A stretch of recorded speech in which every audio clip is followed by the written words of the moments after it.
Are you coming to the tree where they strung up a man?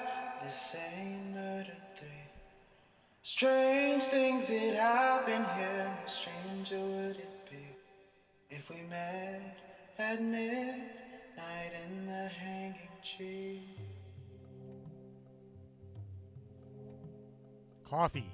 Without it, we would never have had the Industrial Revolution. We'd all be still living in Europe in mud huts. Here in Laredo, we have the Organic Man Coffee Trike. 4501 McPherson, the best coffee on the planet. If you can't get to Laredo, you can order from the Organic Man Coffee Trike .shop.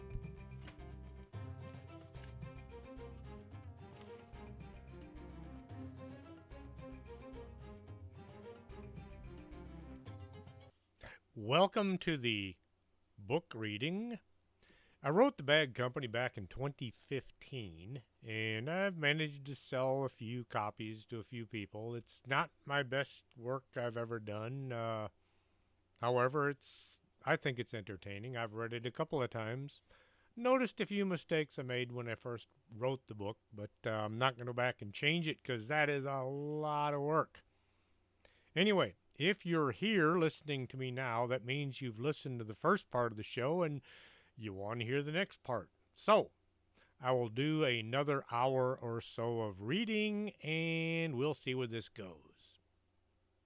Pick up right where I left off. Juan didn't want to open his eyes.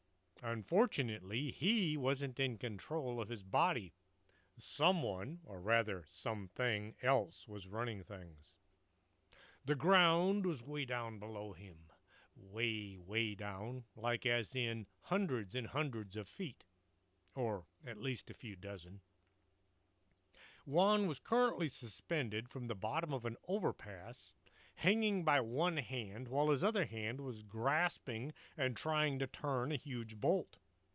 A huge bolt holding some important parts of the bridge up. His fingers worked independently of his wishes. They would grab hold of the bolt and then try to twist it or turn it, depending. The metal bolt refused to heed his body's wishes. No matter how hard his body worked, the bolt was not cooperating. Grr, grr, growl, snap. Now, this was coming from his mouth, as if his tongue were trying to show its displeasure at the non-compliant bolt. After giving the metal object a good tongue lashing, Juan pulled himself back up onto the top of the overpass. A car honked at him as it sped by, nearly knocking the young man back over the railing he had just come over. Grr, growl, snap, snap. Juan could hear this coming from his mouth, but still had no idea what it meant. His body turned and began running along the roadway, taking him on its next misadventure. He wished he could close his eyes and no longer see all of the scary things his body was up to. Pam opened her eyes. It was still pitch black in her room, but something had woken her. Something odd, something she was unfamiliar with. She tried looking around the room, but all she could see was the sheet that was strategically pulled up over her head. A nice, bright, friendly, flowery pattern to ease her troubled mind as she slept, except in the darkness it was nothing but black. Ever so carefully she lifted one hand and slowly pulled the sheet away from her face, allowing the semi-darkness of the room to replace the darkness of the sheet. Still nothing. Pam thought about jumping out of bed and facing her fears. A good idea if she was a ninja warrior, at least armed with a baseball bat. As it were, she was an unarmed young girl with nothing but her cotton pajamas and two fluffy pillows, each designed to inflict the minimum amount of damage if used as a weapon of defense. The demon is real. Just a whisper in the night. Just what a 17-year-old girl wanted to hear in the darkness. Pam guessed she was dreaming and told herself to wake up. Wake up, it's just a dream. Her voice sounded small as it bounced around the room. She clutched the pillow protectively to his chest. That sound stopped just about anything, right? Demons, monsters, vampires.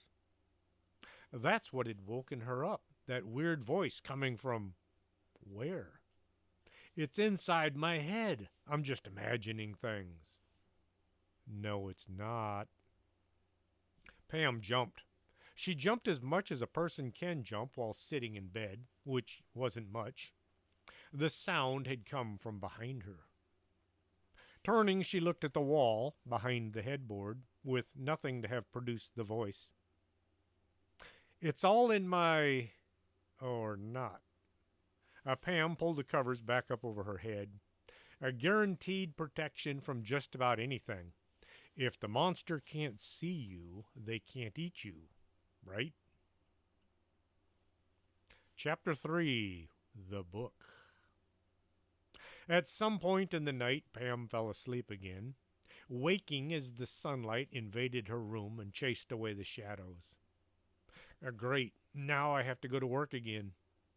She pulled herself from the bed and went in search of toothbrushings and hair combings. Ray was leaning against the coffee bar, drinking his breakfast and reading a newspaper. He looked as if he'd slept all night without being visited by monsters or demons. Pam stumbled across the room without saying anything. A cup of black coffee appeared in front of her. Extra sugar was coagulating in the bottom. You look as if you need a few of those, Eddie said as he watched her drink. Thanks. Didn't sleep well. It must have been something I ate. Ray folded the paper, looked at his niece. Cassandra said you were quite a help yesterday. Something to do with Stanley getting out of, hand. Yes, out of hand.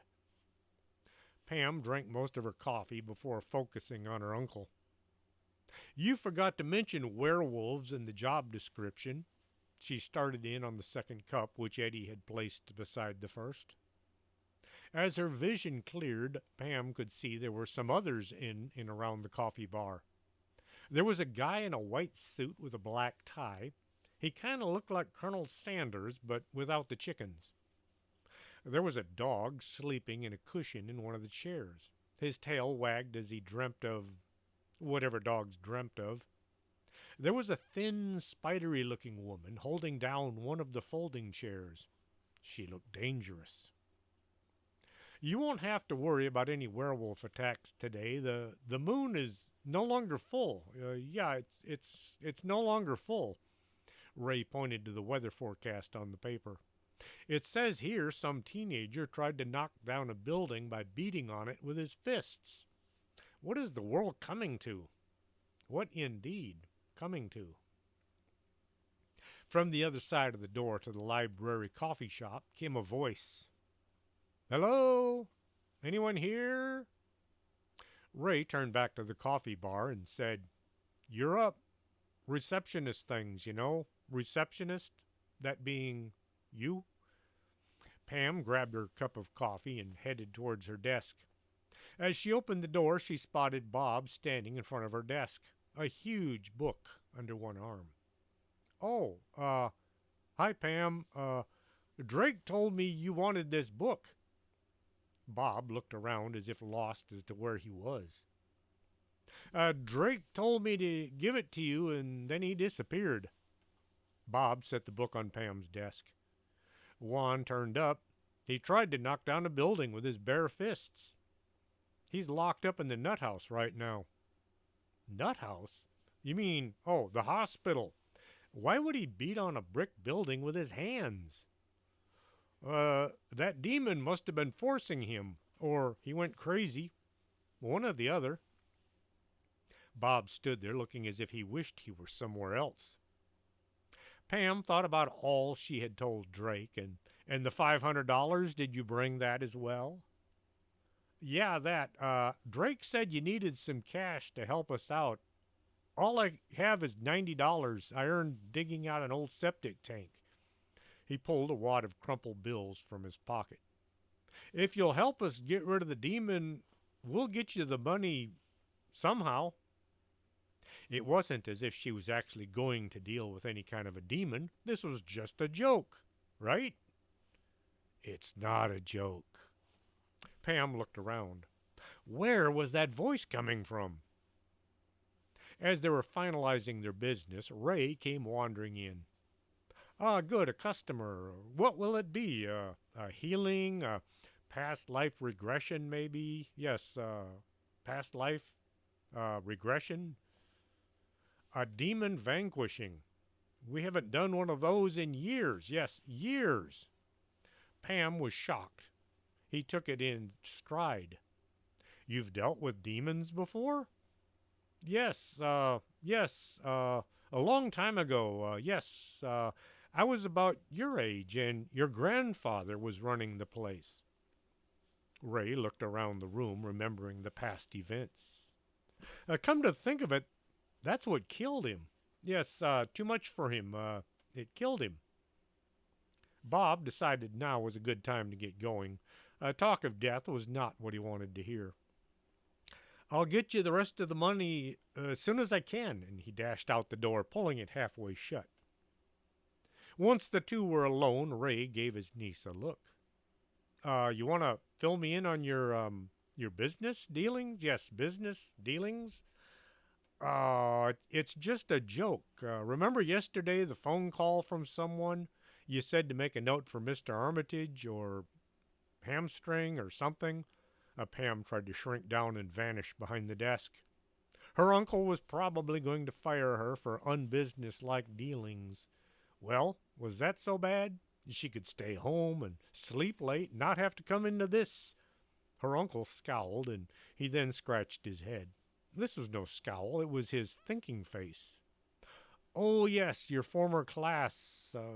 Anyway, get Mr. Armstrong on the phone and have him look into it. Yes, have him look into it. Things. Uh, he must know which demon they conjured up, so we'll know how to deal with it. Yes, deal with it. Pam was relieved. She'd never been fired from a job before, since this was her first job, and only job. She didn't like having a job, but she really didn't like the idea of being fired on her second day either. Maybe she should mention the money she'd collected.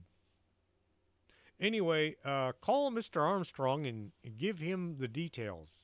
I'm on my way to see some important clients. Yes, important clients. Call if you run into any snags, and with that, Ray disappeared out the front door. Pam sat behind her desk, feeling relieved and mad at the same time. Great. Now I have to tell somebody about this stupid joke that's gone way too far. She looked at the ancient device that looked nothing like a phone.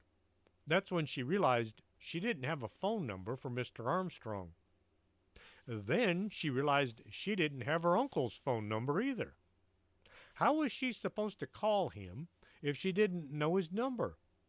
She was getting good at realizing things when it was too late to get any answers. She looked around the desk for a list of phone numbers. At one corner sat a round-looking device with paper cards attached in a circle. Pulling this strange-looking apparatus to her, it had names. It was called a Rolodex. She saw that each card had a name, a description of the person's talent, and a phone number. Pam saw little tabs sticking up with letters, starting with A and going all around to ZZ. Flipping over to A, Pam looked for Armstrong. There were 3 listings under A, none of which were Armstrong. Okay, this isn't helping at all. She spun the Rolodex around in a circle. It stopped on M. There was a card with Mr. Armstrong, semi-licensed private detective, and a number where he could be reached. That's no way to list people's names. She checked the number and then turned to the telephone. Never in her life had she seen anything like this. The handset sat sideways on top of the phone. There was a round dial with numbers running in a circle. The whole thing was attached to the wall by a cord. How quaint. Sticking her finger in the rotary, she began spinning the dial. It took way too long to dial the 7-digit number. It began to ring. After a few seconds, the ringing was replaced by a gruff voice. Yeah, what do you want? He sounded hostile. No, he sounded dangerous. Uh, excuse me, I was trying to, that is, get to the point. I ain't got all day. He sounded really mean. I'm looking for Mr. Armstrong. So you got him. What do you want? Er, I work for the bag company and why didn't you say so? What's up? He sounded as if he might reach through the phone line and strangle Pam. Uncle Ray, that is, Mr. Bogus asked me to call you and ask you to look into a demon. It was conjured up by some nitwits 2 nights ago. Demon, huh? Okay. Give me an hour, I'll be right over. He hung up without saying as much as a goodbye. As Pam sat there wondering if it was time to just leave, a woman stuck her head in through the door and asked, Is Madame Dingus in? I'd like a reading if she's available. The woman looked to be in her 60s, short and thin, holding her purse as if it contained her entire life savings. Pam looked over her shoulder and saw an arrow pointing up next to Madame Dingus's name.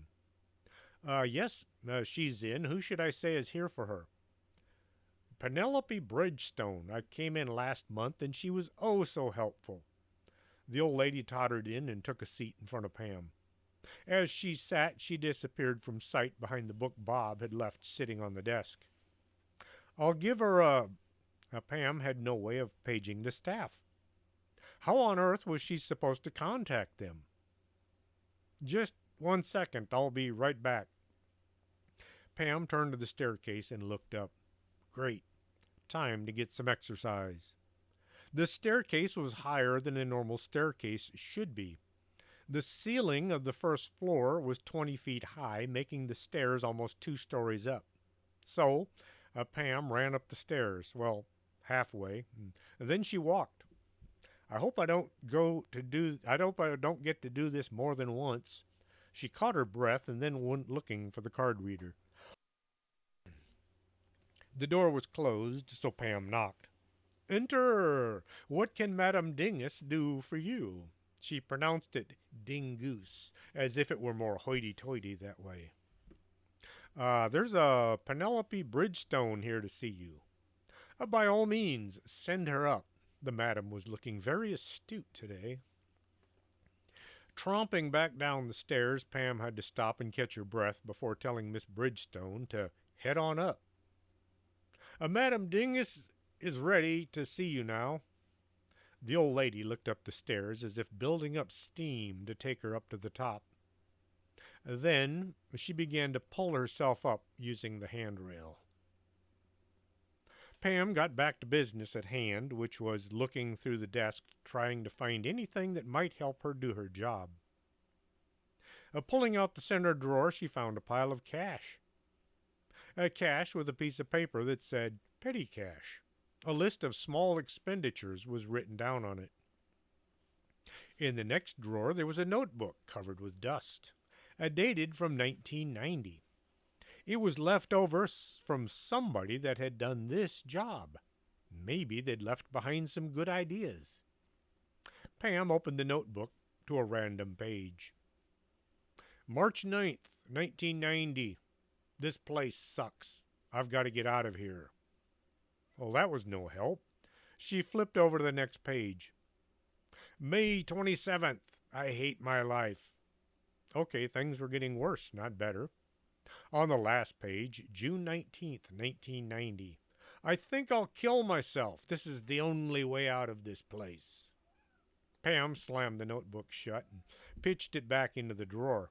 Enough of that. Time for a cup of coffee. As she was about to walk from her desk, she looked at the book Bob had deposited there. It was too big to go on the shelf behind her desk. Maybe put it in the coffee shop, let somebody else look at it. Pam scooped up the enormous tome and hefted it onto the coffee shop. Eddie looked up from one of his technical manuals and turned to fill her cup.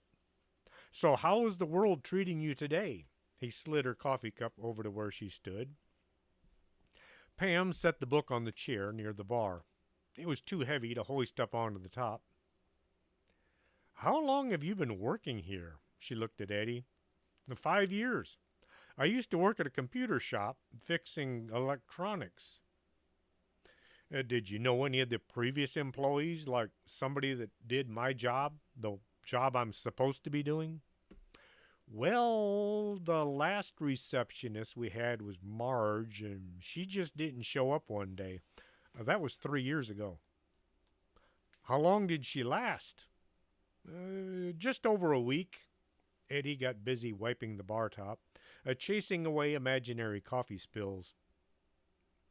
It's just, I don't know what it is I'm supposed to be doing. I mean, yeah, I answer the phone and I take messages, but wrestling a werewolf? Come on.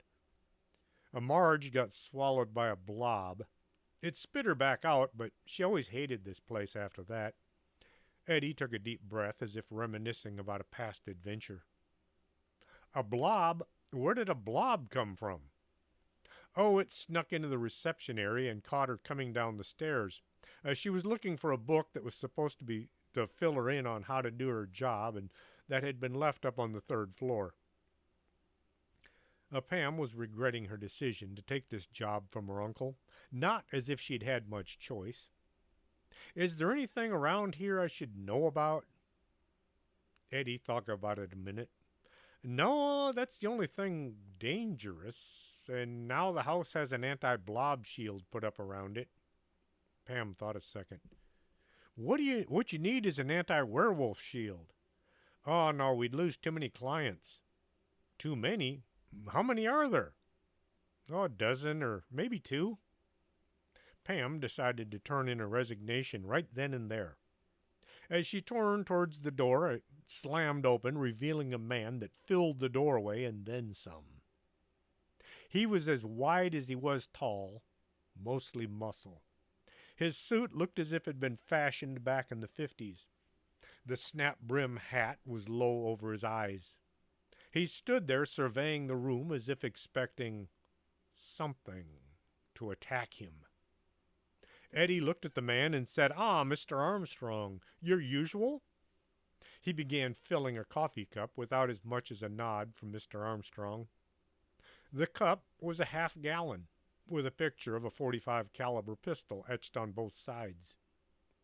Eddie poured a shot of espresso, followed by several more, then just enough hot water to make the mixture liquid. Mr. Armstrong entered the library as if the air were thick enough to slow down a lesser man. He looked around as he moved, taking in every detail, every shadow. When he leaned on the bar, there was an audible creaking sound. Lifting the cup, Mr. Armstrong took a healthy drag, followed by an unhealthy drag. He looked at Pam as if she might be secreting a destructive device somewhere in her dress. Pam felt small, smaller than she normally felt. Mr. Armstrong wasn't that tall, but he exuded a feeling of size. So what's this about some demon scum needing cleaning up? There was a bulge showing under each arm. His pistols were there ready for action. Pam answered, "Yes, demon, some not too bright classmates. Well, not anymore, that is. They dropped out last year, but I did spend some time with them, and they're not that bright." Mr. Armstrong gave her a quit stammering and get to the point look.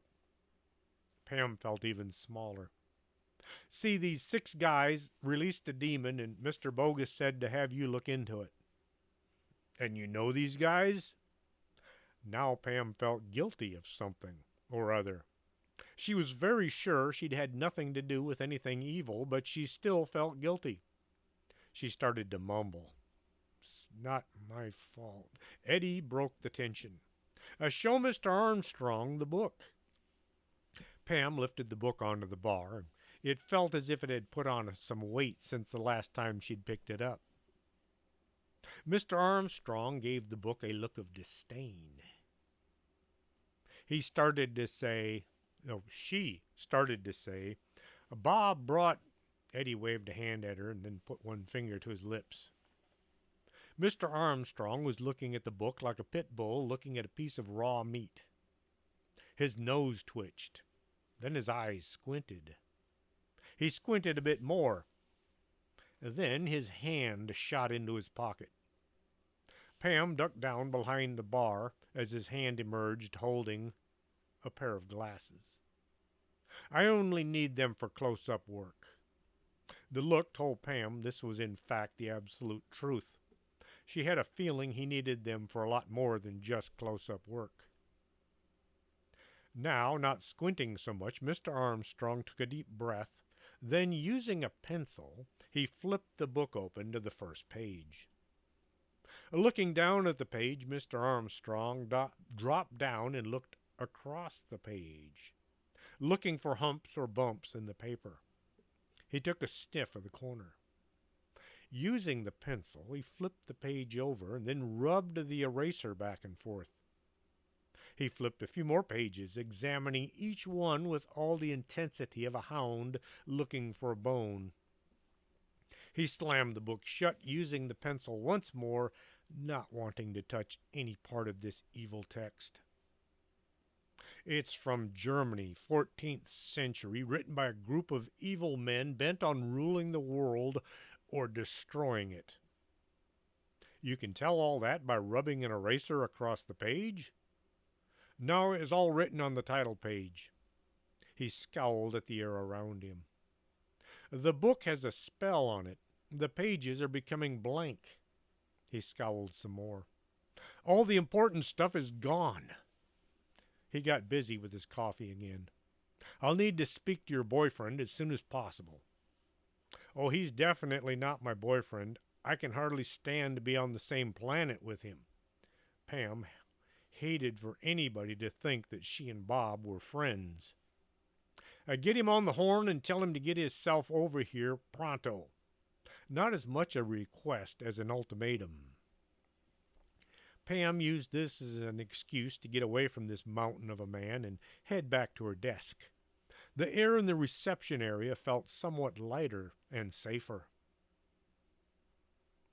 Drake could see the gas truck sitting in the parking lot of the truck stop. He desperately wanted to leave, fearing that his body might do next. So far, he'd watched himself run along the street doing less than honorable things. He tripped a man walking his dog and then removed a for sale sign from one house and stuck it in the front lawn of a second house, blocks from where he'd taken the sign. Drake was not a very decent kind of guy, but watching his body behaving badly was too much for his moldy scruples. He was beginning to feel guilty, as something he'd never felt before. He began walking across the parking lot, making a beeline for the truck. Drake tried to stop himself. He tried to turn, fearing what might happen if he were to reach the truck. An 11,000-gallon gas truck could create a lot of havoc, like setting things on fire all over the place. He knew there were several cigarette lighters in his pocket. He'd been there when his body stole them. The gas truck was growing closer by the second. The driver had gone inside, leaving the truck just sitting there all alone with the engine running. Drake was now standing at the step that would allow him to gain access to the cab. Things were going to get toasty soon. Unable to stop it, his hand went up and grasped the door handle and then pulled it open, opening the cab door. The sound of the engine filled his ears. Stop it, stop it, stop it, his mind yelled, but his body only pulled himself up into the cool, dark cab. The seat felt soft and warm under his backside. Slamming the door shut, his hand grasped the steering wheel, and he looked out the windshield. His foot found the accelerator. The growl of the engine roared. The vibration through his seat increased. His heart began to pound twice as hard as it should. He gave the engine more fuel. It just didn't move. His right hand reached out and grasped the shift lever, trying to pull this big rig into gear. The gears complained as they ground together. Drake couldn't help but wonder what was wrong. This always worked in Grand Theft Auto. His foot pushed down while his hand tried pulling and then pushing the transmission into gear. The transmission showed its displeasure by making a horrendous noise. Drake almost wished the truck would get into gear so he could get away from this truck stop before the owner of the big rig came back. Other truck drivers were beginning to take notice. Drake heard someone yell, "Hey, you punk, get out of my truck, now!" Drake could see movement out of the corner of his eye. The cab door was forcefully yanked open, and then he felt himself being pulled from the truck. Things were getting ugly fast. The trucker held Drake up off the ground by his shirt front. "I ought to punch your face in, you rotten little thief." Drake tried to raise his hands to protect his face. Surprisingly, his hands came up and did as he wished. Then he heard the sound of sirens coming. How was he going to explain his actions?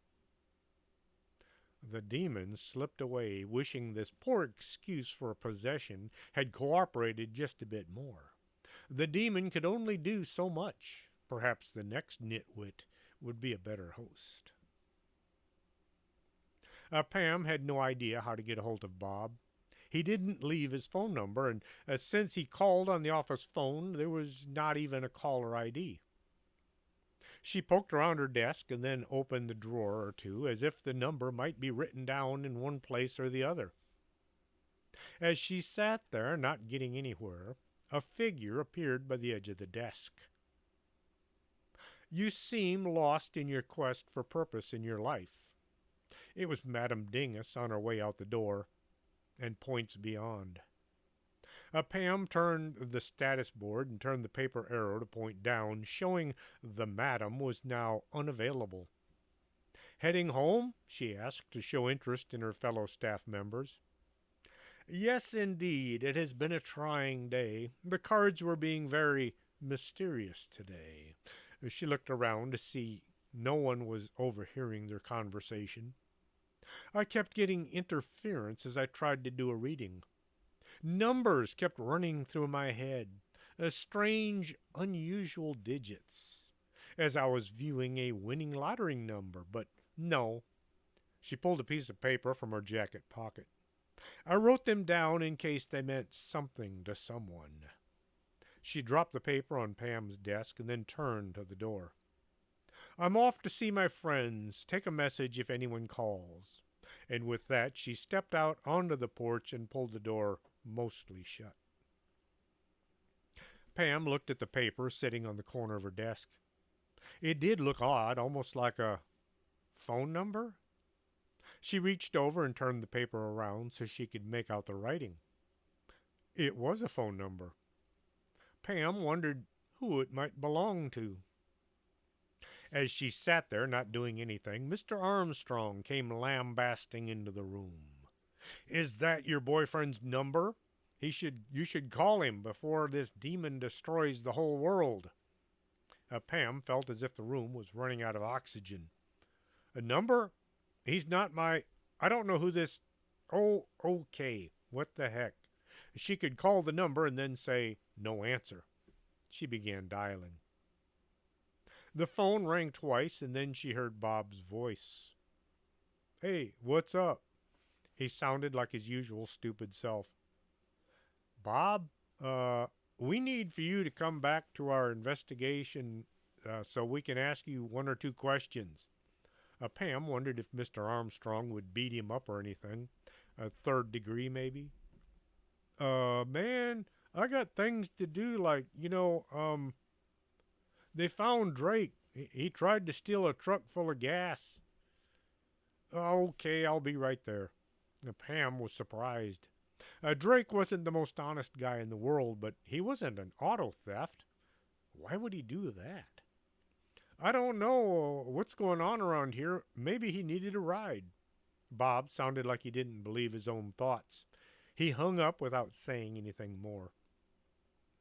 Pam sat back and looked at Mr. Armstrong. He's on his way. Good. When your boyfriend gets here, send him up to my office. With that, Mr. Armstrong stalked up the stairs to the next floor. Pam didn't ask which was his till it was too late. Sitting there, she wondered who she could ask to know where to send Bob so he could be properly grilled.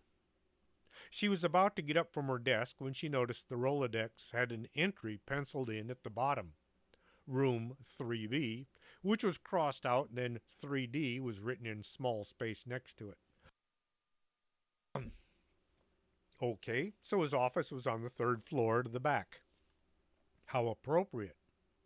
That way, any sounds of screaming and hollering wouldn't be heard down by the street. Pam began to wonder what was out back of the old mansion.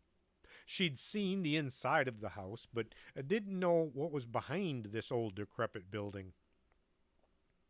Standing up, Pam turned and wandered down the hall, passing the staircase and then Cassandra's room. The door was closed and no sound came through the transom. It must be relaxing or something. At the end of the hall was a door to the kitchen.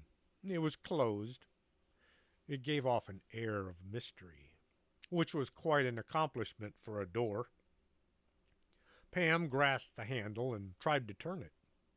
The door must be locked. She looked around and then saw a door to her right that must go to the dining room. She opened the door to find the room with a bed in it. There appeared to be somebody in the bed, asleep. Pam quickly pulled the door shut. Odd place for a bedroom. As she looked around the hall to the other side, maybe that was the dining room. This time Pam carefully pushed the door open, not wanting to come in contact with one of the staff. This room was packed floor to ceiling with old dusty boxes, some collapsing under the weight of those above. A few boxes had spilled their contents, mostly paper, scattered around like a kid's toys. No one had been in this room in years. Cobwebs ran from every surface.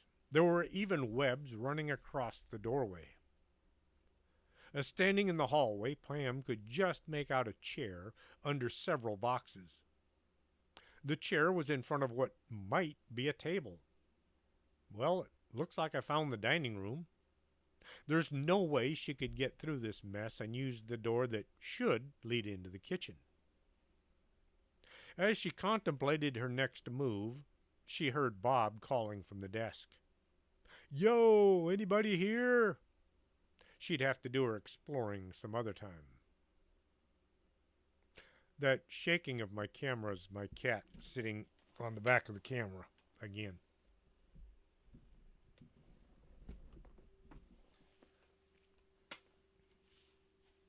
Pam closed the door and walked back to her desk. There stood Bob, looking as if he wished he were someplace else.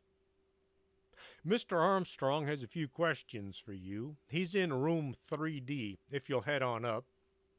She pointed up the stairs in case Bob didn't know what heading on up meant. What, I have to climb those stairs? You don't have an elevator? Go ahead, Mr. Armstrong is a busy man. Things to do, people to see. Pam didn't want to have to escort Bob, seeing as she had run up and down these self-same stairs about 10 times so far today. But he just stood there looking as if he wasn't going to go. Then her uncle's words came back to her. Customers wandering about, wrong doors. Bob would definitely open the wrong door. Oh, heck. Come with me. I'll show you to his office. Pam started out at a good pace, which lasted all the way to the first floor. She looked up at the stairs going to the third floor. The next set of stairs took a bit longer and a lot more energy. Bob had started out with a bunch of questions, but now he just skulked along behind, trying to keep up.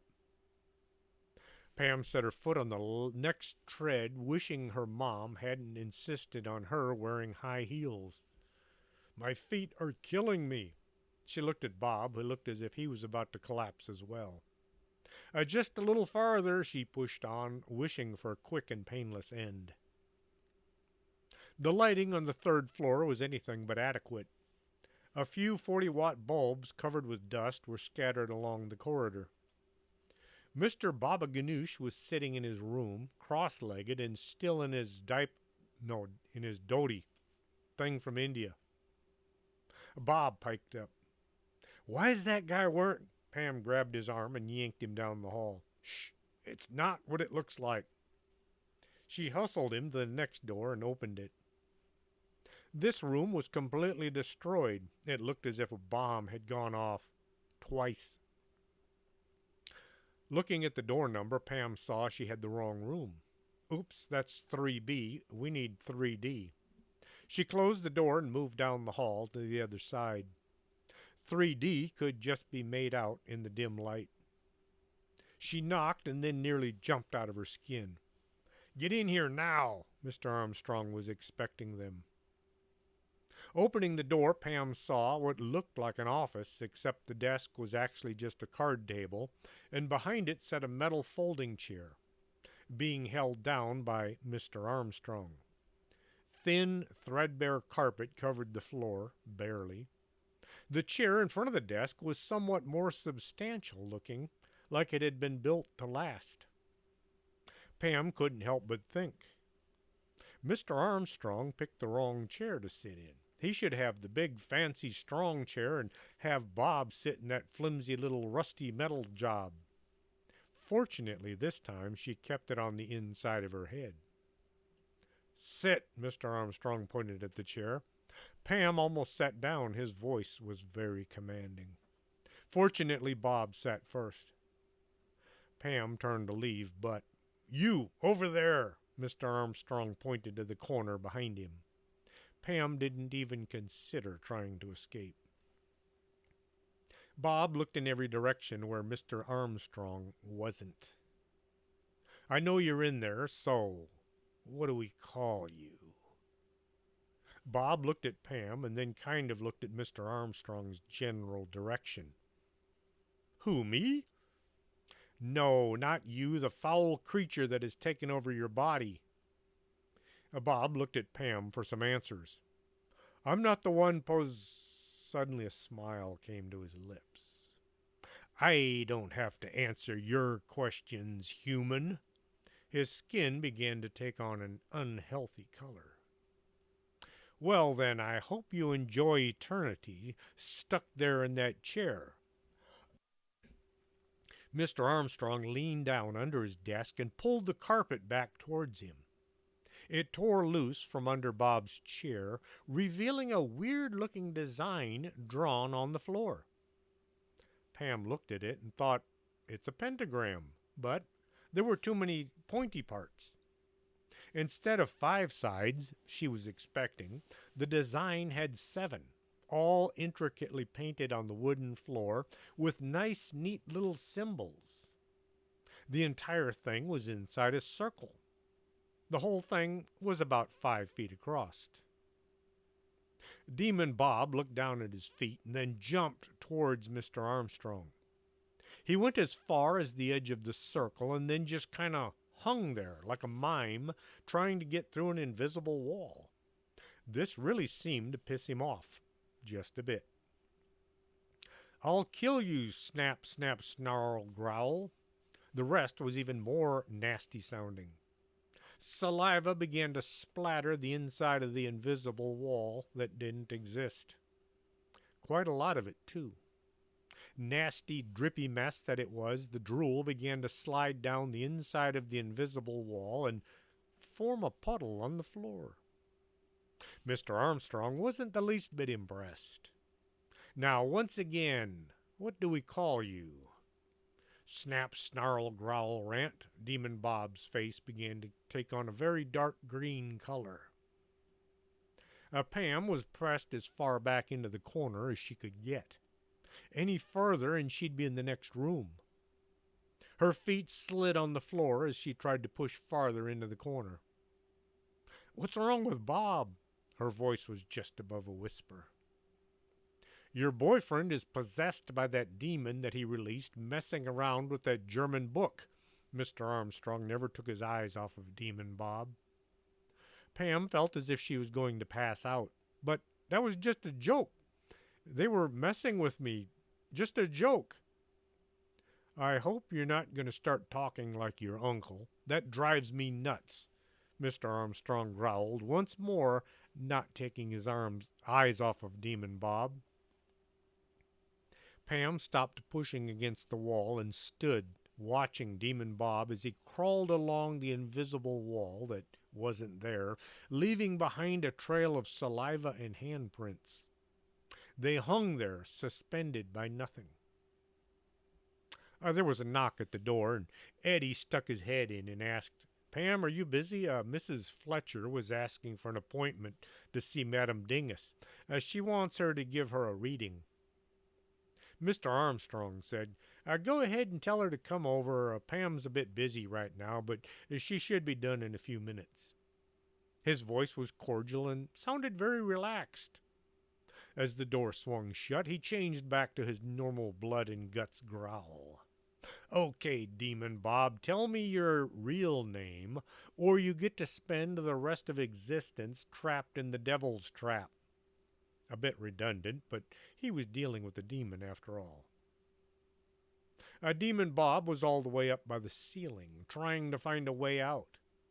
He pushed against the plaster, but it only caused him to slip down the face of the invisible wall.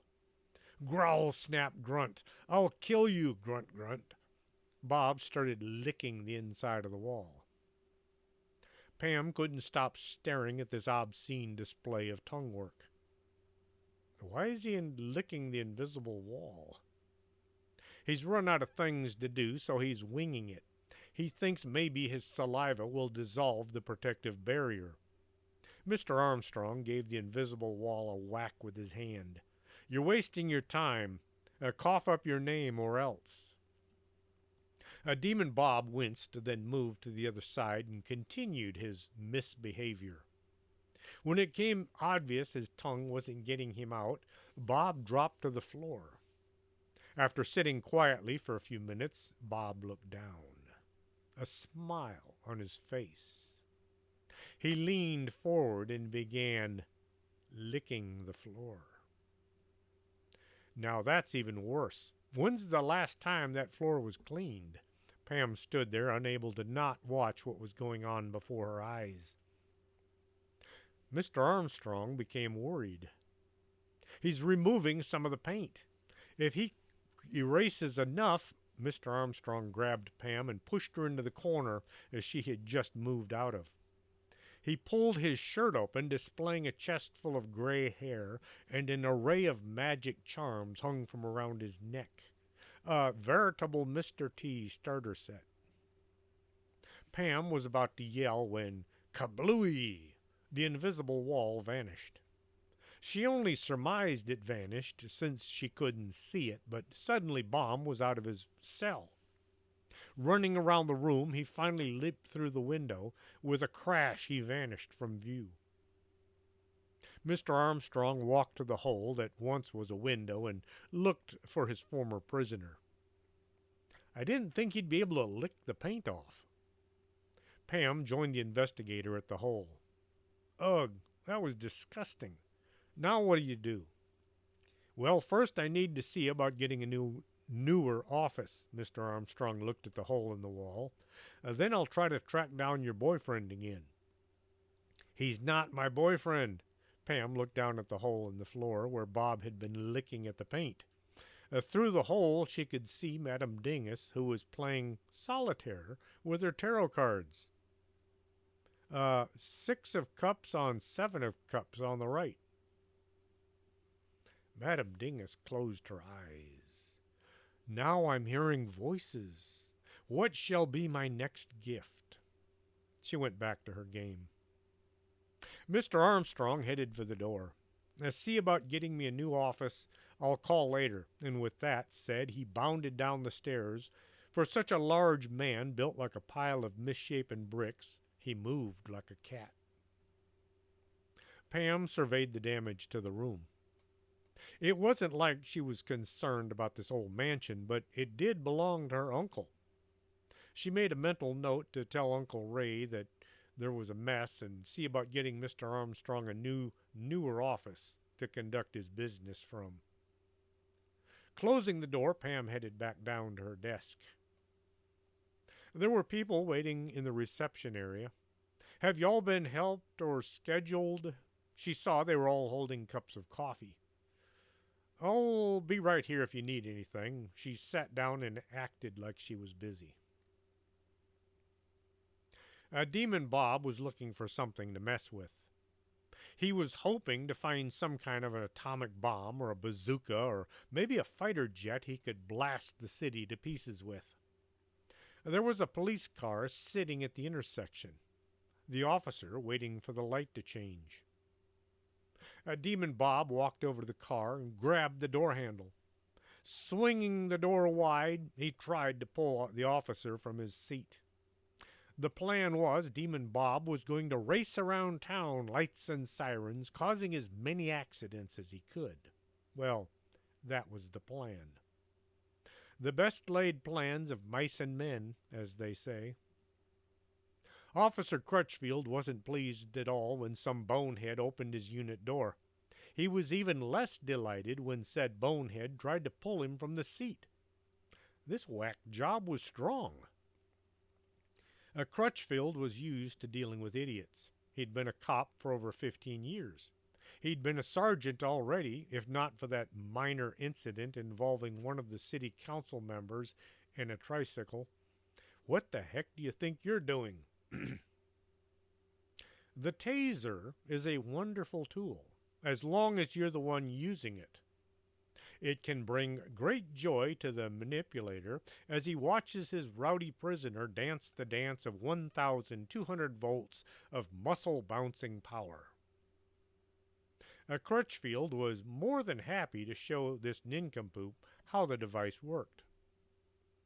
Demon Bob was shocked, literally and figuratively, as the body he inhabited was suddenly prostrated and jumping around at the same time. He tried to get this puny human to raise up and attack this uniformed lawman, but nothing wanted to work. Fearing the body would no longer serve his needs, the demon exited this useless dweeb, looking for a better host to do his bidding.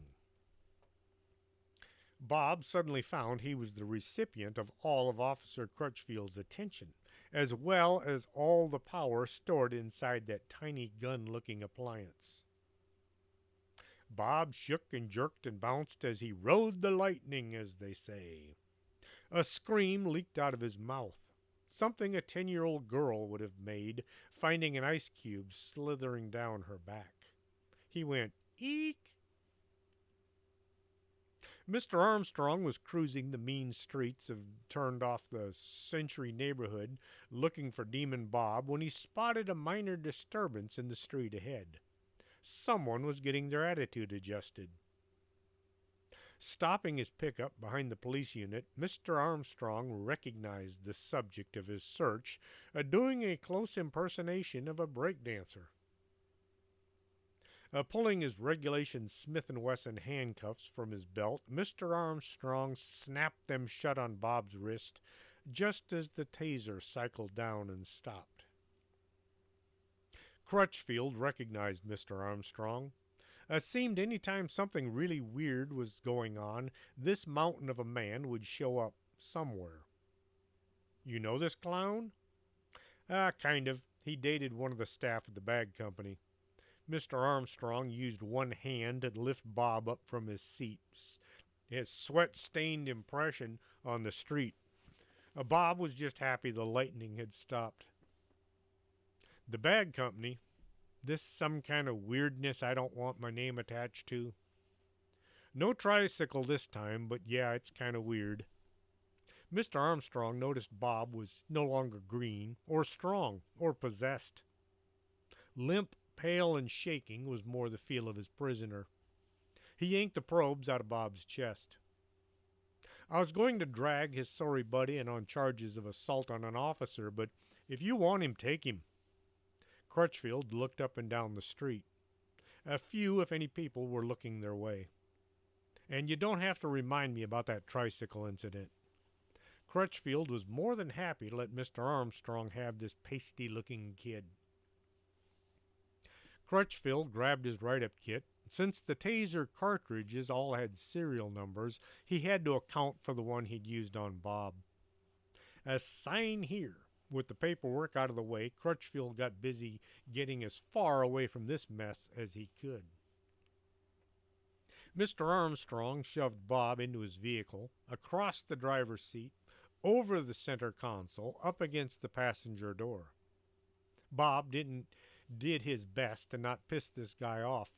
His body was still feeling the effects of that taser ride. Okay, numbskull, where did the demon go? Mr. Armstrong leaned in close. Bob tried to lean back, but there was a steel door in his way. I don't know. It just left me as soon as that cop fired his death ray. Where do you think it went? I don't know. As long as it's not in me, I don't care. Mr. Armstrong considered leaving Bob on the street corner, but he also wanted to find the demon, and this boy was his best lead and his only lead as well. Pam escaped from her desk as the sun was sliding from view. Getting behind the wheel of her car, she flew away into the evening, not looking forward to tomorrow, let alone the rest of the week. Once home, Pam tried to decide just what she should or shouldn't tell her folks.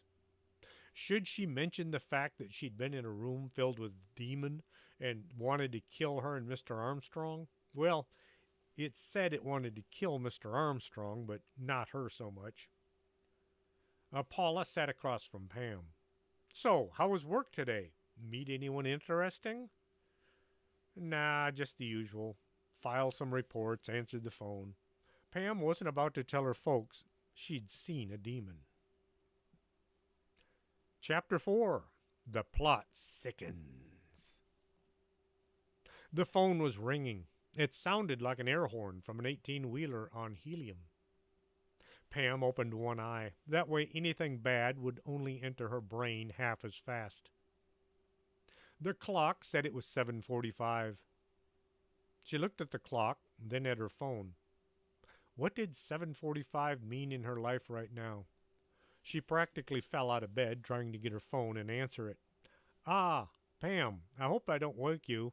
I thought that, well, since you would be up, getting ready for work and all. I thought you might stop off and pick up one of our staff. He doesn't drive. Well, not at all. No, he doesn't drive. The sound of her uncle's voice was worst way to wake up. Oh no, I was up getting ready for work. I just needed to get my keys and I'll be off. She tried getting dressed as she was talking on the phone. Who is it you need picked up? Then she thought some more. And where do I find him? She had her skirt on, but it was over her pajamas and backwards. The buttons of her white blouse didn't line up in the least. She pulled the legs up over her knees and then smoothed her outfit back down. Looking in the mirror, her hair was sticking out in every direction. I'm heading out the door right now. This was true, the door of her bedroom. Ray gave her the address and directions on how to find the place. I'll reimburse you for gas and wear and tear on your car. Just add a note to your time sheet. Yes, your time sheet. Did I show you how to fill one out? That is, the time sheet? Pam had no idea what or how a timesheet worked. You can show me when I get there. Oh, I'm not at the office. I have an engagement. Yes, engaged. Anyway, I might not be in today. Not today. The line went dead. He'd hung up once again without saying goodbye.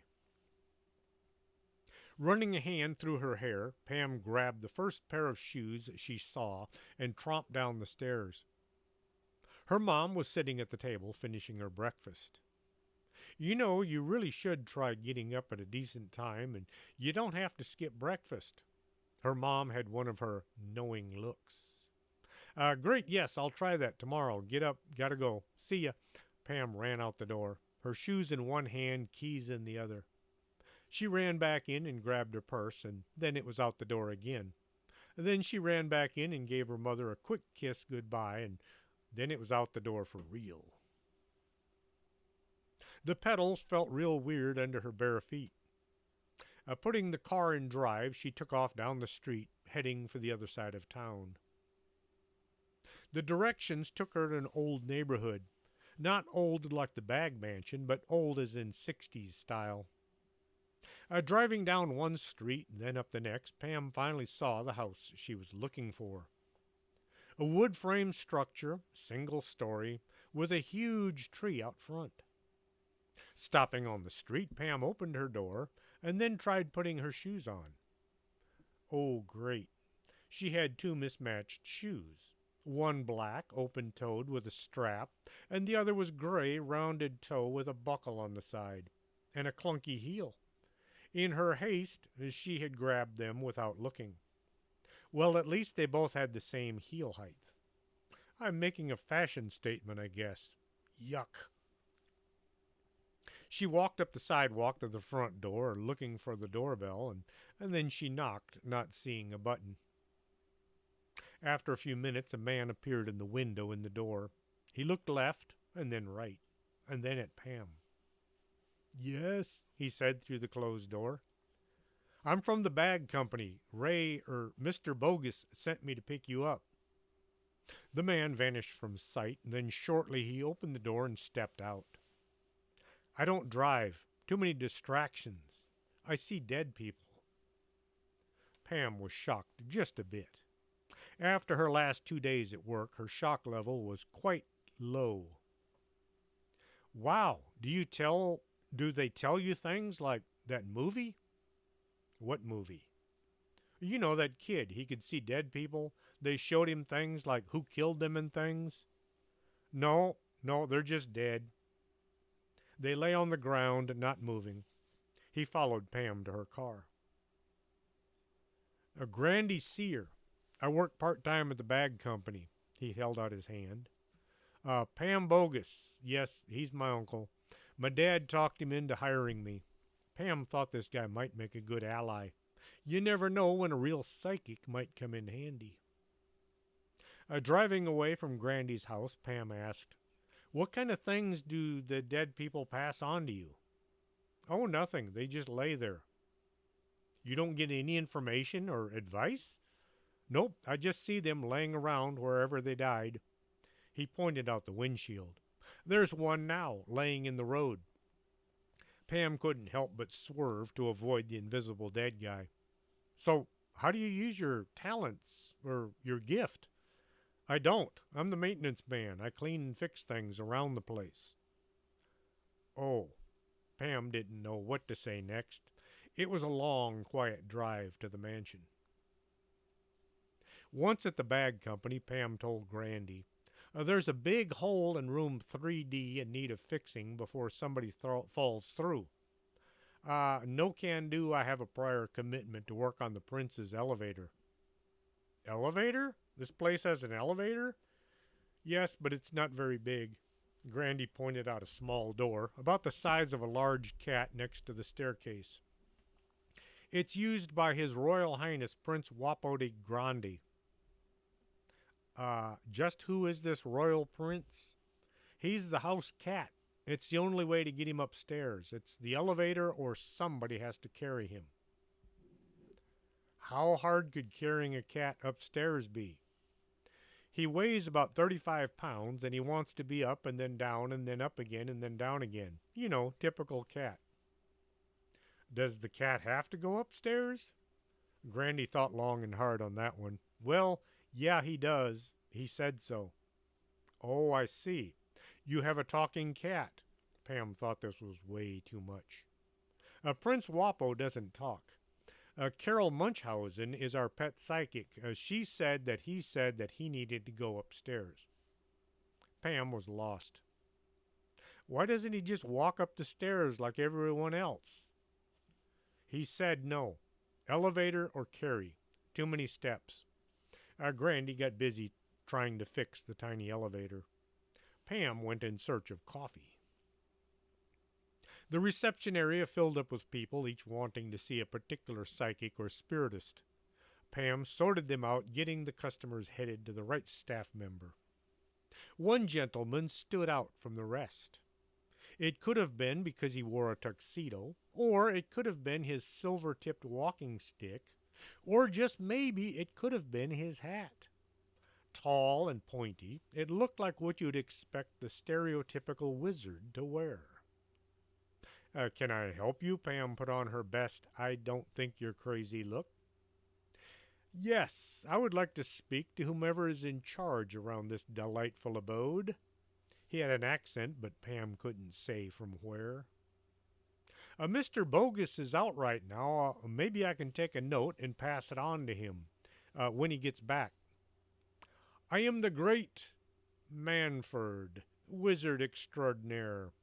He bowed way over to the floor. His hat nearly came off. I understand the Bogus Anomalous Group hires practitioners of my ilk. Pam took a minute to translate that into English. Yes, we do, but we only hire top notch operators. I assure you I am the very best wizard in all the land. He looked down at Pam as if challenging her to say that he wasn't. Well, lots of folks say, here, I will demonstrate my abilities. Behold! He spread his arms out, causing his cloak to fall open, looking all the world like bat wings. With a sudden puff of smoke, he vanished. Pam sat there amazed beyond belief. Wow, you're really good. I've never seen anything like that. She looked around, wondering where he'd gotten to. Mr. Wizard, where'd you go? She looked under the desk and then the hall closet. No wizard. Pam checked with Eddie. Still no wizard. The phone was ringing, bringing her search to an end for now. Bag Company, how can I direct your call? You gotta help us. It's the old cemetery. There's something weird going on. Hurry, it's just too weird. Pam looked at the status board to see who she could pawn this off on. All the little paper arrows were aimed crossways, meaning busy. Crap. Oops, did I say that out loud? Pam looked around the room for somebody to lay the blame on. She was alone. You gotta help. It's getting way out of hand. Okay, give me your address and I'll have our cemetery investigation team down there as soon as they can get their investigation gear in gear. Pam rolled her eyes at her own flapdoodlery. Please hurry, I don't think we can take much more. The line went dead. Pam looked in the Rolodex for cemetery investigations. Absolutely nothing. Then she looked under large-scale investigations. That gave her a big 0. Next, she tried outdoor investigations. More of the same. After flipping through the entire file 3 times, Pam gave up and went to ask the only person in the building who might not be tied up. Eddie. What do I do about a cemetery gone wild? Pam grabbed the coffee cup and added some white stuff.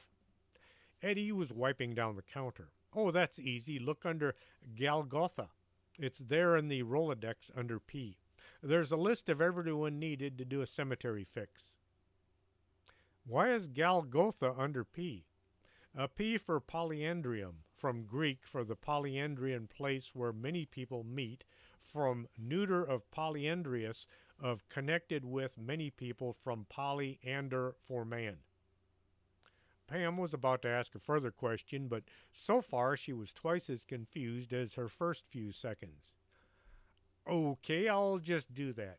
She took her cup and headed for her desk. There in the Rolodex, she found the word Golgotha, and sure enough, a list of 4 people she was to notify for any cemeteries running rampant. There was also a short list of equipment needed, all of which was to be found in the N kit. N for Necropolis. Why can't they just call it a cemetery kit? Mr. Techno, where do I find the N kit? The hall closet.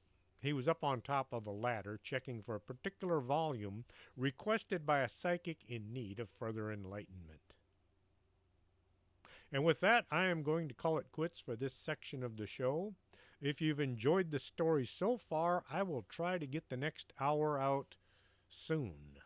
Until next time, this is Chris James for the Bag Company reading. Are you coming to the tree where they strung up a man? They say murder three. Strange things that happen here, no stranger would it be if we met at midnight in the hanging tree.